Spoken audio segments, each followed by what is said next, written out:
Kumpiyansa ang kauna-unahang Pinoy astronaut na may pagmamalaki niyang Pilipinas sa kanyang pagtapak sa outer space sa 2014.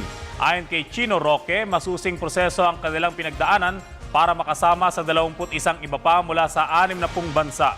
Dumaan din siya sa Air Combat Training at Assault Course upang lalo pang mapahusay ang kanyang kakayahan para sa naturang aktibidad. Nakatakdang sumakay ang 22 napili na tumungtong sa outer space sa X-Core Aerospace Lynx aircraft sa 2014. Halos $95,000 ang presyo ng ticket dito. Bukod pa ito sa intense training at standards na kailangan maabot bago makalipad sakay ng naturang aircraft. Experiencing the unknown. That for me is what I think my life is about.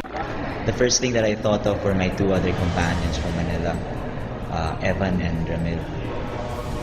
I couldn't keep a very happy face just because I knew the effort that they put into this. So I want to give some time to or say on air how much respect both of them, that they deserve this as much as I do, and that my victory is their victory as well as fellow Filipinos.